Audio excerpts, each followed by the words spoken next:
Hey everyone, and welcome back to Let's Mess Around, the series where we take a look at a game, look at the basics, kind of ins and outs of the games, do kind of a first impressions, and then from there we decide whether or not it's worth me exploring a Let's Play series, a few episodes, or just letting it sit as is with Let's Mess Around. And today we're taking a look at Dead Cells.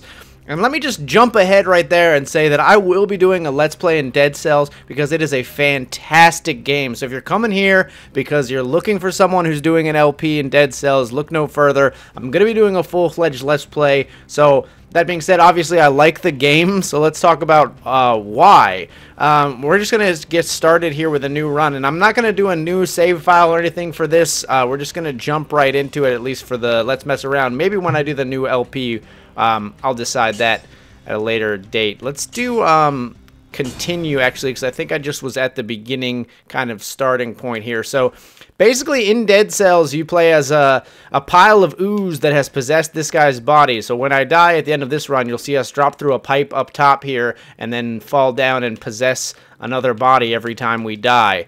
But Dead Cells is an action roguelike platformer from French developer Motion Twin. Oh my gosh, I got two of my favorite weapons right off the bat. The rapier and the electric whip. Is it my birthday? And it wears a lot of its inspirations on its sleeve, Dead Cells does. So an obvious one right off the bat, if you're familiar with, even down to the way the main character is dressed, an obvious inspiration comes from Castlevania, I would say. Sort of a RogueVania or Metroidvania, if you will. As well as a lot of heavy Dark Souls inspiration. Here's a little mechanic for the game. There's little runes. Those represent secrets. There's runes both in the wall and in the floor. Hopefully we'll see both types throughout the course of this video, but those are a little hard to spot sometimes when I'm talking. But there's a few different Dark Souls mechanics in the game. Difference here? Any difference at all? No difference between those. So you collect cells from every enemy you kill, similar to the way that you collect souls in the Dark Souls game. Those serve to progress your character and progress your items as a whole. So I'm not picking these up because I actually have, like I said, two of the favorite weapons I like to have. But you can take a look. There's a Frost Blast you can use to freeze enemies. A sturdy shields. Man, I'm talking too fast, and my mouth is getting ahead of my thoughts. I find shields to be not worth it for the way I like to play the game. I prefer to roll and attack. That's why the rapier is so good, because if you look at the rapier, we get a critical hit immediately after rolling in the top left there. So, not going to pick anything up from the shop there, but you do collect currency from enemies that you kill, similar to how you collect souls in the Dark Souls games. And you also... There's a rally mechanic if you've ever played, not the Souls series, but Bloodborne. If I do get hit from an enemy, so let's see I get hit there. If I kill the enemy fast enough, you can see that I reclaimed some of the health that I took as damage. So, and it really kind of, the more you play Dead Cells, I think the more you realize you're kind of meant in this game to not play conservatively, but to rather get in there and mix it up, which is... sometimes a little counterintuitive because the game is hard. This is a fairly brutal game from a difficulty standpoint. I've been playing it a bunch, and so far there are two bosses in the game. I have beaten the first one several times, but I have not even made it to the second boss. So it's not for the faint of heart. And then the other, I'm going to take strength again, actually. The other Dark Souls-y mechanic that you have is... oh, there's our rune. There's our other rune type. So we can see this as well in action. So this is a secret room. This game is early access, so I mentioned there are only two bosses so far. The game is still in early access, but I think it's really one of those early access games that's worth the cost. And I mentioned it again here because all of these secret rooms are the same to my knowledge so far, which is to say they all ask you to kill all the enemies without taking damage. Maybe they'll add other like puzzle types later on, but for now, you can't roll through the spikes? Alright, so challenge failed. That was a quick failure, but those secret rooms are hard. I've only completed them maybe a couple of times out of maybe, I don't know, 20 or 30 attempts. So here's where we could progress to another level, but I want to show you there are options for other levels. There's kind of a non-linear branching progression, but the other Dark Souls mechanic is we have our flask to heal ourselves. We have basically an Estus flask. If you look at the LB on the bottom left there, if I hold that a heal there. And I'm wasting that right now, basically. This is an active that you can unlock as well, or an ability you unlock to use these vines. But I'm wasting that flask right now, basically just to show you the mechanic. But I know I'm basically guaranteed to make it through this first area without dying. Almost definitely anyway. But yeah, it's very hard to convey this over a video sometimes. But the Dead Cells, I keep wanting to say either Death State or Dark Souls. It's very hard to condition my brain to say Dead Cells when I've said those other two game names very often. I think we want the Biter Swarm over the Knife Storm here. We'll make little bitey biters. But the Dead Cells fighting, the combat, is extremely tightly wound and tightly designed. It's very satisfying. You know what? Let's just go the easy path so we can make this video perhaps last a little longer. These teleporters are so nice just to save you some time. Backtracking. Don't have to backtrack a la Isaac. More of a gungeon mechanic there. A quality of a lot of more advanced kind of Metroidvania games to save you backtracking is some kind of teleportation mechanic. So here's kind of our persistent progression where we can take the cells that we've acquired from enemies and then place them towards unlocking things. So I don't have the fire grenade actually unlocked. If it's got a little arrow on it or a little gem, that means it's unlocked but it needs to be upgraded. I'm going to actually work towards unlocking the fire grenade. I'm not going to overthink what we're going to spend our cells on right now, but I think you can kind of game that if you wanted to. Really try to like avoid unlocking some of the things that don't cater towards your play style and game it in that way. I've done that to a small extent, just kind of steering clear of the shields because I don't really, as I said previously, value the shields in terms of combat use. So there's a variety of enemies. Here you see we're fighting an enemy, and there we reclaim some health with a rally mechanic. We're fighting an enemy there that has the ability to teleport, and I haven't been using my whip at all, but I'll show it off a little bit here. Our whip is great for what you just saw right there, which is flying characters. Very good for taking care of things, because the electric whip will home in on enemies. So anything that flies, it does a better job of taking that out than our sword, which will only fire forward. So if you want to hit something that's in the air, you kind of have to jump and then time your hit in the air, which is a little tricky. But yeah, the game has really kind of sunk its teeth into me. You know, I've got the itch to play Dead Cells. It's become my casual go-to game right now over Isaac, which says a lot, you know. There I used my damage buffer ability here. I should be using the whip on those guys, as mentioned, though. Yep, spotted another rune. Did you see it? There it is. So that one just gave us a little bit of gold. They can range from a little bit of gold to a lot of gold to even one of these skills, health, or strength upgrades. So that's really a good find when you manage to snag one of those upgrades from a little secret in the wall, as they are typically, you know, just something you're hoping to find organically, but very rarely will show up in the secret wall as well. But the game has me coming back again and again, even with the kind of not lack of content, but short amount of content, I guess. But it's short and hard, so there's it lasts a while, and there's a lot of variance between the levels right now. Even though there's only the two bosses, you'll get to see some of the easier path now. And if you want to check out the LP, once I start doing that, I'll be doing the harder path there as well. Let's mix it up and get rid of the... Did we even use the Biter Swarm? I should, just to show it off at least once. So there's our Biter Swarm. They're freaking adorable with little like bow ties on their heads. And we got another secret area. So let's go in here, but let's take our flamethrower. Oh, hello.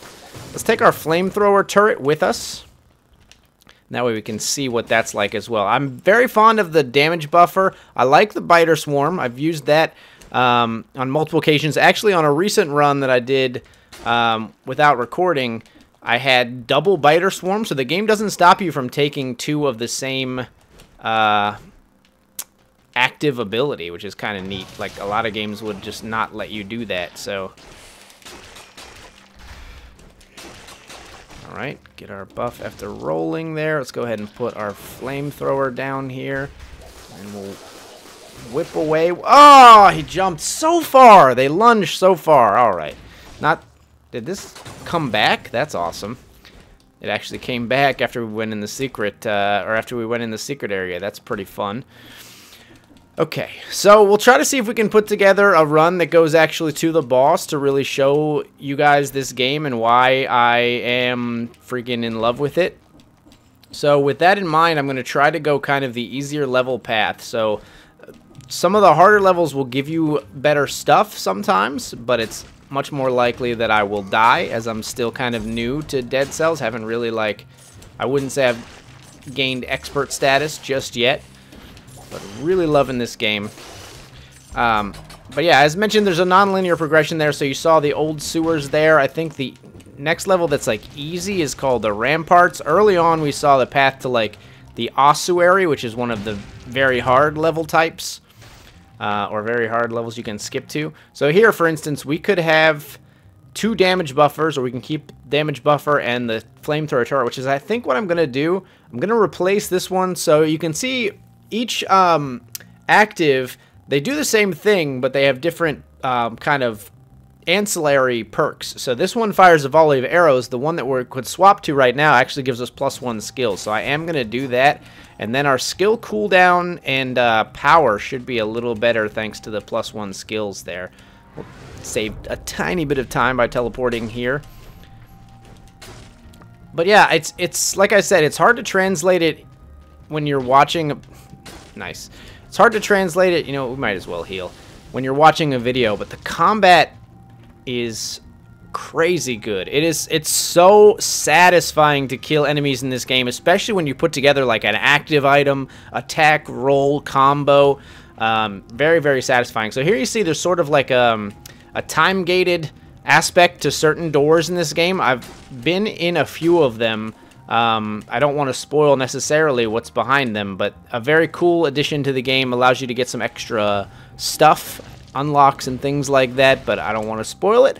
But always cool when a game kind of forces you to play in a different way, and those force you to go fast. We don't have an amulet right now, so I will pay this. That is an ice amulet. Damage from projectiles reduced by 75%. So that's really good if we come into an area where enemies are throwing stuff at us a lot. What I will try to do if I come across another one of those gold doors is show you the other way to open those gold doors, which is smashing them open, but it does come at a cost. So I want to show you that as well. You can just destroy the door, but there is a mechanic that maybe makes you want to think twice about doing that. And if we don't get to see it, I'll try to remember to just explain it. You know what, let's try to get our health to catch up to everything else. What is down this way? Is this another path out of here, or is this is a shop? Got a bear trap or a knife storm too. I think I'm good with the damage buffer, flamethrower still. We'll teleport back up. So Dead Cells, I believe right now is $14.99 on Steam in early access, and I'm always reticent to recommend early access games, but this game has already they've already teased some of the updates that are coming for this game, and I try to stick to recommending early access games when I feel like they're already in a state of being so complete that they're worth buying. You know what I mean? You're not buying Dead Cells right now for the promise like to come. You're buying Dead Cells because it's freaking dope right now. So so this has the 75% damage reduction and is just better because now we collect cells and gold without needing to be in range, so we don't even need to worry about that. Although I will say this game has the nice mechanic of kind of collecting. As long as you are close to the cells and money, you don't actually have to go pick them up, which is really nice. I mean, I understand why a game like Isaac or maybe Spelunky or things like that don't do that, because it adds to the danger that you want to pick those things up, or there may be instances where you don't want to pick them up. But in a game where you always want the currency, like this or like Gungeon, I love when the game just magnetizes those things to you. It just makes you able to kind of stay in the flow, you know, keep going and keep moving. So obviously a lot of TLC from a design standpoint was put into this game, and it's very satisfying, and it shows. Let's see, what else do we want to maybe work towards unlocking here? I'm going to work towards reclaiming more of my gold when I die. And do we want the fire grenade? Sure, let's... no. We'll Well, I want to show different things in this video, so you know what? Sure, let's take it. And actually, let's put that on right trigger, because I like to use the right trigger ability first. So we'll throw a fire grenade out, and then if we want to, we can buff our damage as well with our left trigger ability. So that you can swap those at will. If I wanted to switch to using the whip more often, and I like using X for my primary attack, I can just switch those, or switch them back. I haven't been using the whip much because the rapier is bae. Rapier is my favorite weapon, but I was streaming this game just recently with Penta Hybrid. You guys can go check him out at youtube.com/pentahybrid or twitch.tv/pentahybrid. He does a lot of similar content to mine, roguelikes and indie games and things like that. And he hates the rapier. So it's another hallmark of kind of good, like kind of balanced combat design that I've run into a lot of different people liking different, a burning 175% on a burning target. You know what? We got to go for the synergy here. Fire grenade and then bite or swarm. So catering to different combat styles, though, like people who like different weapons. If you want to keep your distance and use a powerful bow, or if you want to get in there and mix it up with daggers, etc., etc. So there's a lot of different options in Dead Cells. And I mean, I want to go ahead and say that this video is not sponsored or anything like that. I actually genuinely just really like this game. I don't have a whole lot of negative things to say about it. I do want more, and I wish there was more to the game already, but I think what there is extremely polished, extremely satisfying, and has a lot of replay value, even though if you actually beat it, I guess it would be fairly short. It's a very difficult game to beat, and that keeps you coming back, or at least for me it does, for sure. And of course, I'm playing Dead Cells with a controller. It's one of the only games I've seen that actually, like, when you open up Dead Cells, if you are using your keyboard, a warning will come up and say, like, it is strongly advised to play Dead Cells with a controller. Like, there are a lot of purists out there, I guess, who would say, you know, they always play something with keyboard or something like that, but certain games, for me, platformers and even twin-stick shooters, I always feel like I need to play them with a controller. FPS, a lot of times, just to, if you have the option, you want to go with the mouse and keyboard, obviously, just to have that twitch advantage, but the jumping and quickness with which you need to maneuver between options in Dead Cells, for me, the controller hits the sweet spot. But maybe there's people out there that can be just as effective, if not more, with keyboard. But for what it's worth, the devs themselves have said, basically, you should play this with controller. But that's neither here nor there in terms of impressions of the game, necessarily.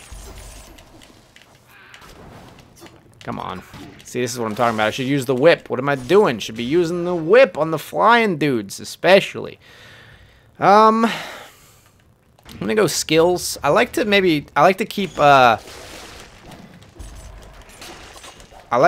skills and strength out ahead of health in this game, which is maybe a misstep. I'm still new, but in most games I prefer to be stronger, more of a glass cannon-y. Like, leaning towards glass cannon. I don't actually like total glass cannon loadouts in most games, but pseudo glass cannon, like what were like a fiberglass cannon, you know? It's not quite glass. It's a little more durable, but it's not quite steel either. Yeah, I like that actually. Fiberglass cannon. That's kind of what I prefer. Okay. Okay. Okay, alright, so I'm dead. That's Dead Cells. All of a sudden I was dead because I got hit by an enemy that I wasn't expecting to be that powerful. And I hadn't healed. I should have healed prior to that, or I just should have rolled and avoided that attack. But there you see that possession kind of cutscene where we possess a new body and we start over. We've progressively unlocked perks that give us some of our gold back here, so we got 40% of our gold back, and then we also start with a random melee weapon and ranged weapon. So here we got the whip again, which we had on the last run, and the twin daggers on our new run here. But that's going to do it for the Let's Mess Around in Dead Cells. As stated, I am really enjoying this game. Check it out. I'll put the link to the Steam page of the game below, so go ahead and check that out. I wonder if you could just run through without even having a weapon. Maybe there's some kind of achievement or goal to do that. But check out Dead Cells, you guys. I'm really loving this game. Expect to see a Let's Play of this game. Expect to see perhaps more streams. It's my go-to game for my casual time right now, which I think says a lot. I'm really looking forward to what they do with the game once it's out of early access. I hope you are too, and I hope you enjoyed this video. If you have any questions about Dead Cells, or anything you'd like to comment about the game, or if you have any recommendations for other games you'd like to see as a Let's Mess Around, please leave them in the comments below. And as always, leave a like or a comment if you enjoyed the video. It always helps me out on these series like this, where reception is kind of important, and I want to know that you guys are enjoying the type of content that is being made. And if you want to see more Let's Mess Around videos and other content when it comes out on my channel, please subscribe. As always, I'm Accidental Grenade, and thank you so much for watching.